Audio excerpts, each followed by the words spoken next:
Hola, queridos amigos y hermanos de Casa de Oración y a todos aquellos amigos y hermanos que nos siguen por este medio, sean todos muy bienvenidos. Bien, continuando con el estudio de Mateo capítulo 5 de la serie El Camino a la Felicidad, hoy vamos a ver la humildad.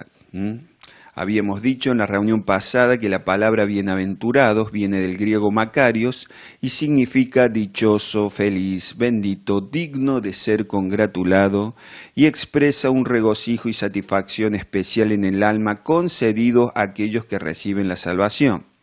Bienaventurado significa un estado de gozo y satisfacción existencial que no está sujeto al resultado de circunstancias externas o a cambio.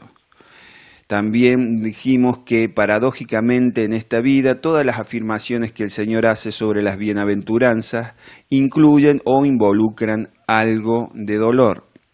Sinceramente yo creo que el Señor era una persona feliz, como nos dice Mateo 11 y 29, que Él era manso y humilde de corazón, podemos deducir que Él era feliz, porque ellos son, los mansos y humildes, son bienaventurados, como lo menciona Jesús en las bienaventuranzas. En Mateo, en el capítulo 19, versículo 13, nos dice que los discípulos querían impedir que los niños llegaran a Él.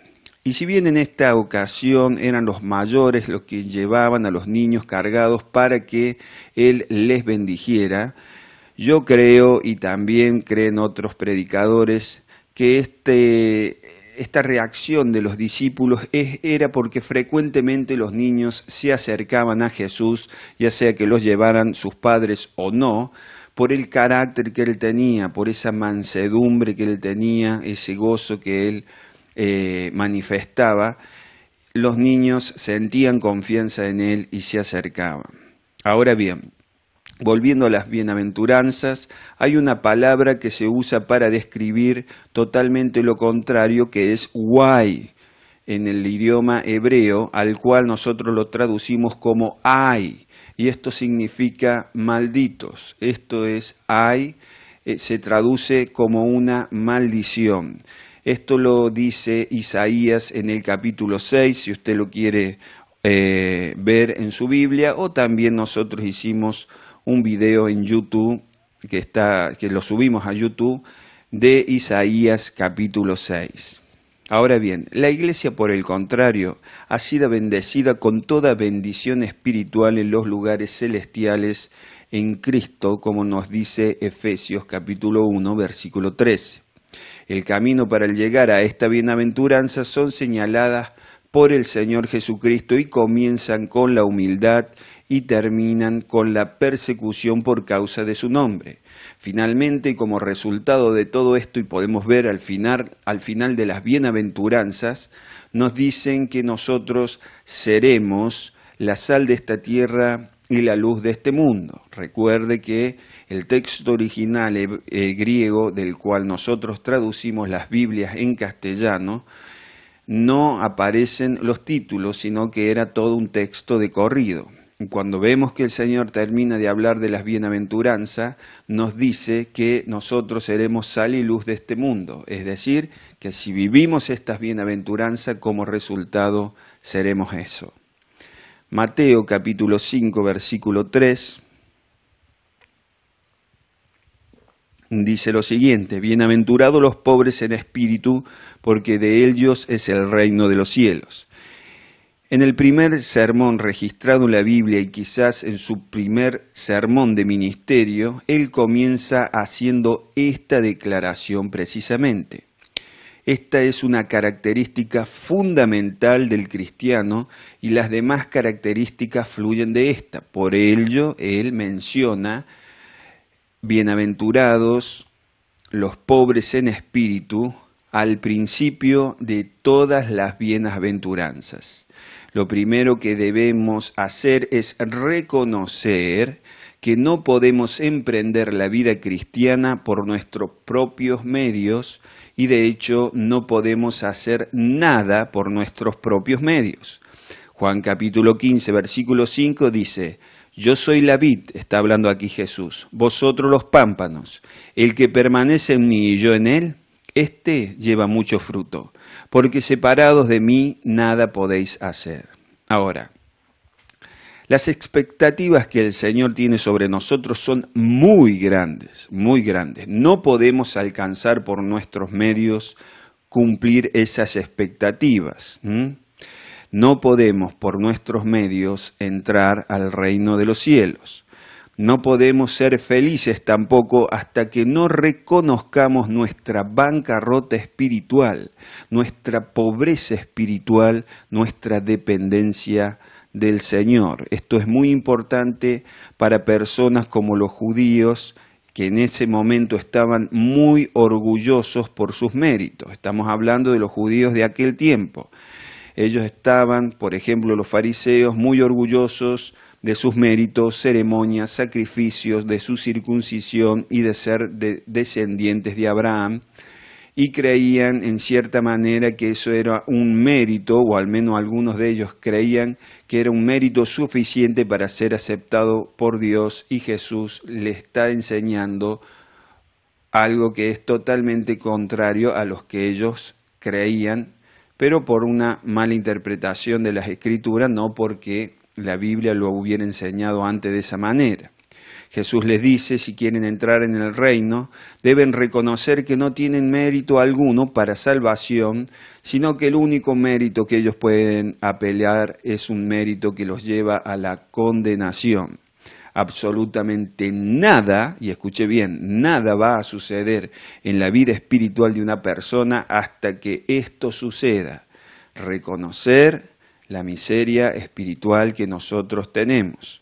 Una persona que no es pobre en espíritu no puede experimentar la felicidad de Dios y ni tampoco puede experimentar las virtudes que menciona a continuación en las bienaventuranzas, como llorar y recibir consuelo, ser manso, ser una persona con hambre y sed de justicia, etc. No pueden experimentar estas cosas si no empiezan por la pobreza en espíritu. Isaías 61:1 dice lo siguiente: el Espíritu del Señor está sobre mí, porque me ungió Dios, me ha enviado a predicar buenas nuevas a los abatidos, a vendar a los quebrantados de corazón. Muchas traducciones traducen esta palabra abatidos como humildes.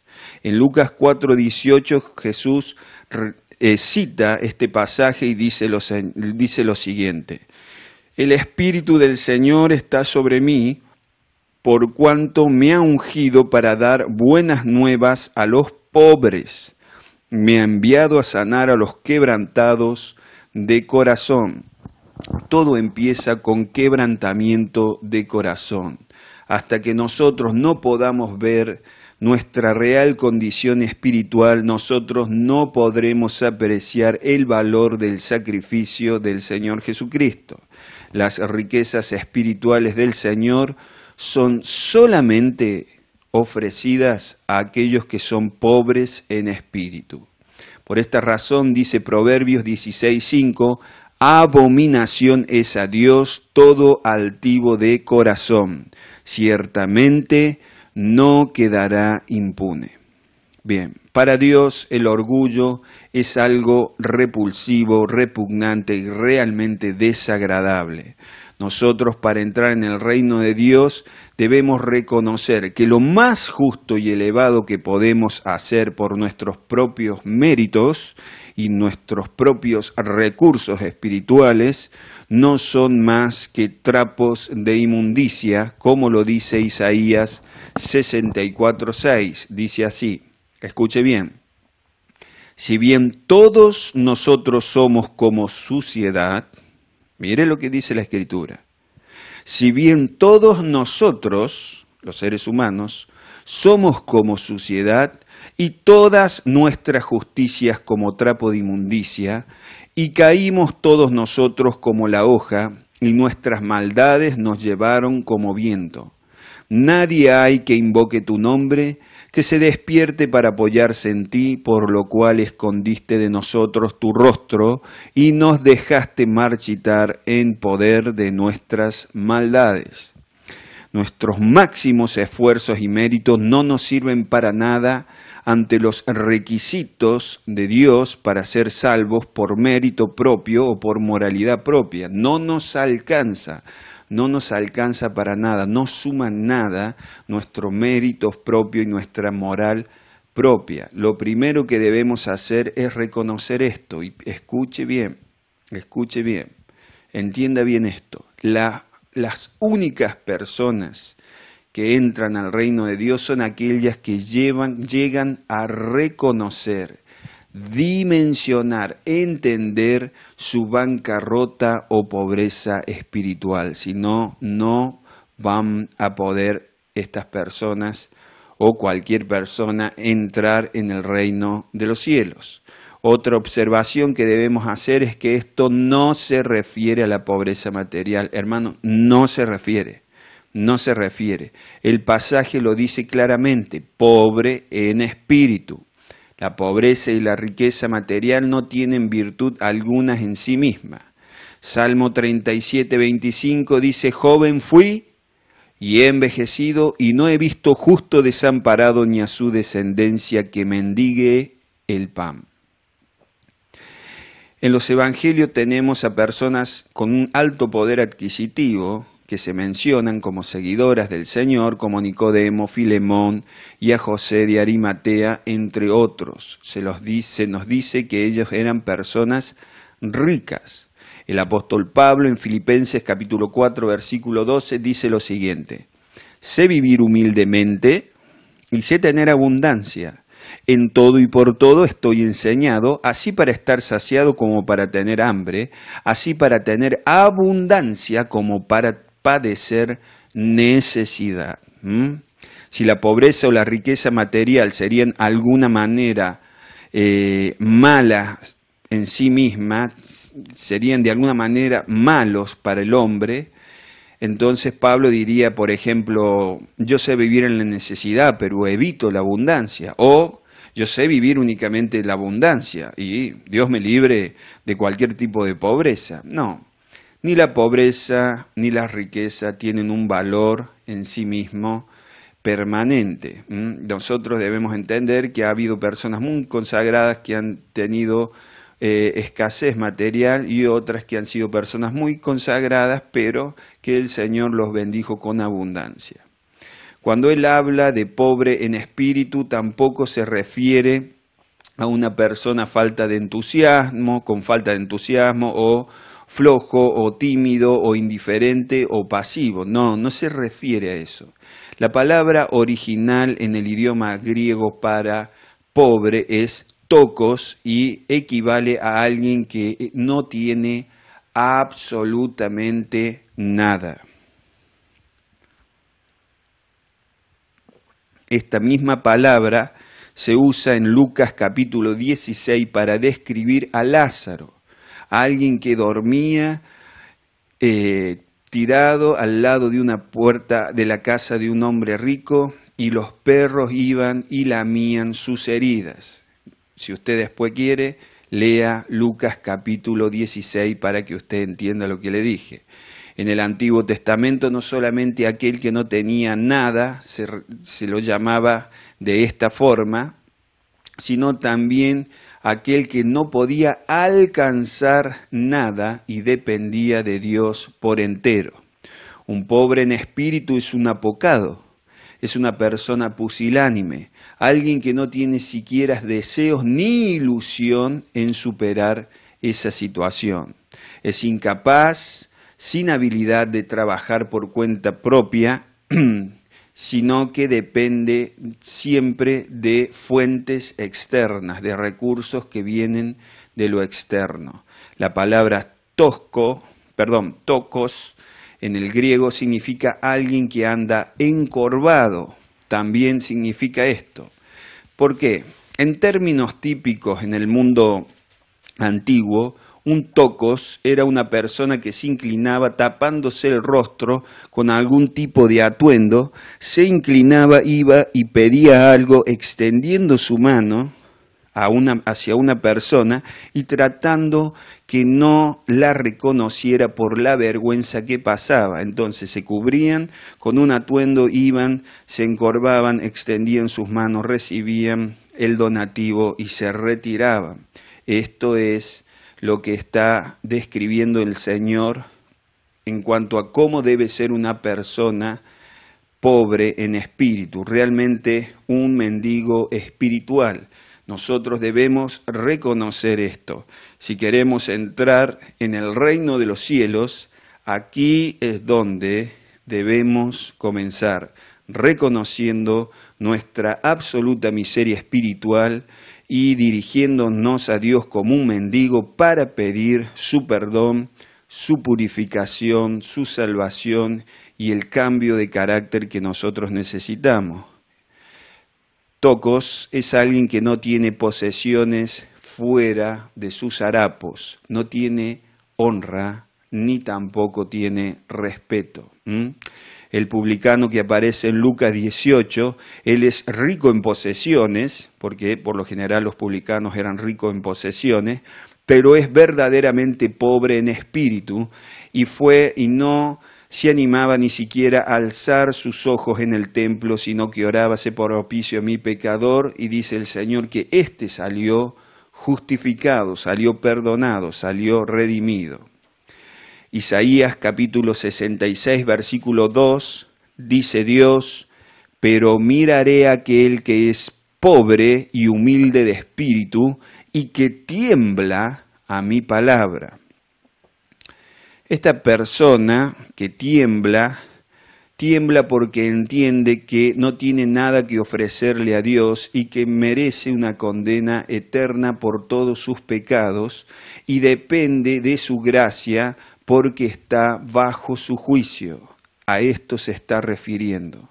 Salmo 51, 17 dice: los sacrificios de Dios son el espíritu quebrantado, al corazón constricto y humillado no despreciarás tú, oh Dios. Esto es lo mismo. Dios salva a aquellos que están quebrantados por entender y saber su condición espiritual. No solo saben, sino que lo entienden, lo dimensionan, lo viven, entienden que no son merecedores absolutamente de nada que provenga de parte de Dios, pero ellos van como mendigos a depender de su gracia y clemencia, y el Señor se las otorga, les otorga su gracia. Salmos 34, 18 dice: cercano está Dios a los quebrantados de corazón y salva a los contritos de espíritu. Estos son aquellos quienes el Espíritu de Dios ha quebrantado a través de su obra y de su palabra que está en las Escrituras. Isaías 57, 15 dice lo siguiente: porque así dijo el alto y sublime, el que habita la eternidad y cuyo nombre es el Santo. Yo habito en la altura y la santidad, y con el quebrantado y humilde de espíritu, para hacer vivir el espíritu de los humildes y para vivificar el corazón de los quebrantados. ¿Con quién habita el Señor? Con los quebrantados y humildes de espíritu. Romanos capítulo 4, versículo 3 dice: porque, ¿qué dice la Escritura? Creyó Abraham a Dios y le fue contado por justicia. Pero al que obra, o al que trabaja, o al que recauda méritos, no se le cuenta el salario como gracia, sino como deuda. Mas al que no obra, sino cree en aquel que justifica al impío, su fe le es contada por justicia. Las buenas obras que Dios llega a apreciar de nosotros son aquellas que Él mismo genera a través de su Espíritu Santo en nosotros. pero no a obras que nazcan de nosotros y que se las demos nosotros con nuestra suficiencia, con nuestro potencial. No alcanzan estas obras a cumplir los requisitos que Dios quiere. Lo primero que Dios quiere que hagamos es que nosotros nos humillemos ante Él, reconozcamos nuestra pobreza en espíritu, después Él nos otorga el perdón, nos llena de su Espíritu Santo, nos llena de su amor y después de esto nosotros empezamos a obrar porque el Espíritu Santo produce esas obras a través de nosotros. Pero obras anterior a nuestra salvación, Dios no la acepta. Nosotros podemos ver esto claramente.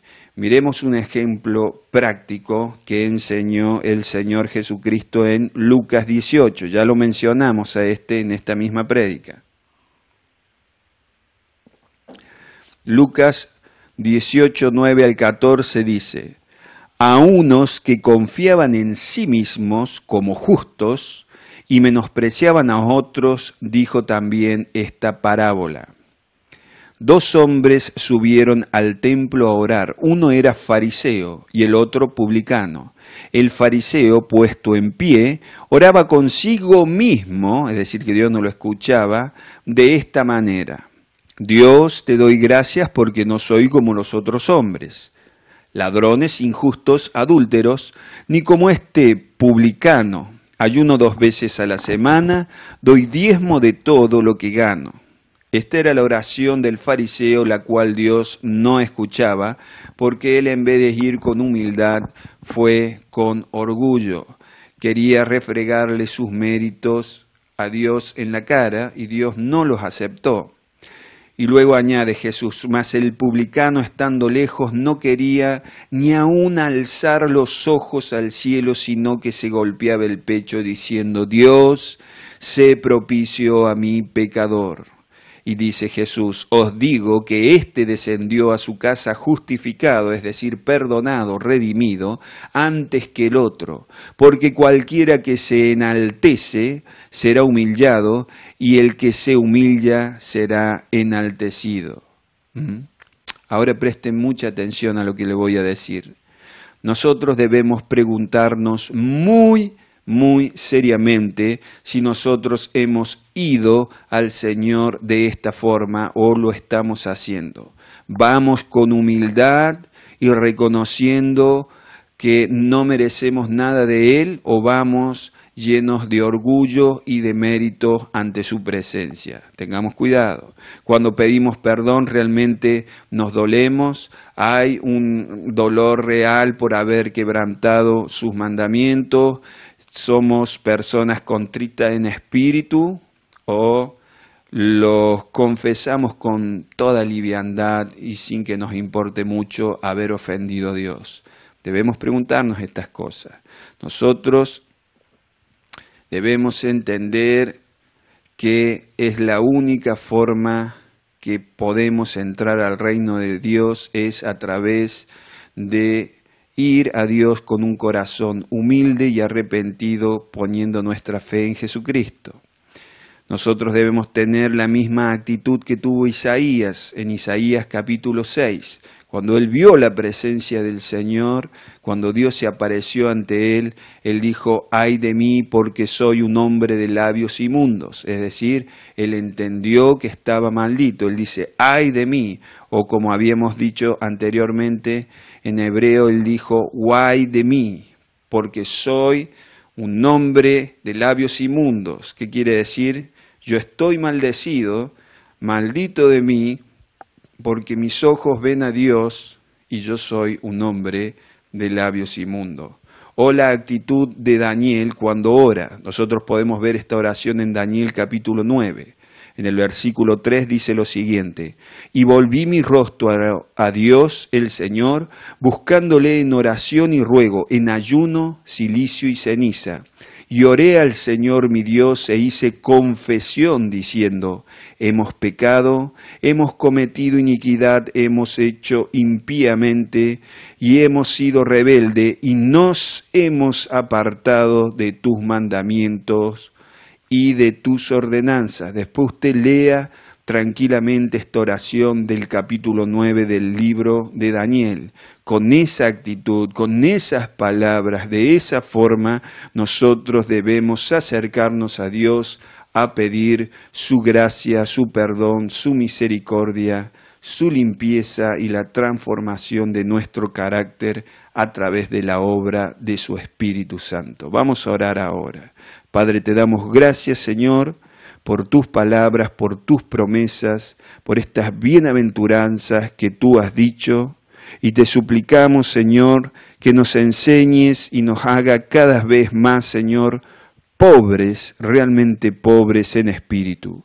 Guíanos a través de tu Espíritu Santo a ser humilde, muéstranos, Señor, nuestra miseria espiritual y tu increíble y omnipotente santidad, Señor.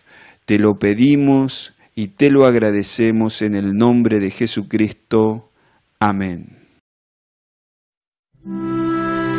Si quiere aprender más de la Palabra de Dios, visite nuestra página web www.elcaminoverdadero.com, donde podrá utilizar material gratuito, o nuestro canal de YouTube, El Camino Verdadero, o nuestra página de Facebook, Cristianismo Bíblico para Todos. Que Dios le bendiga abundantemente.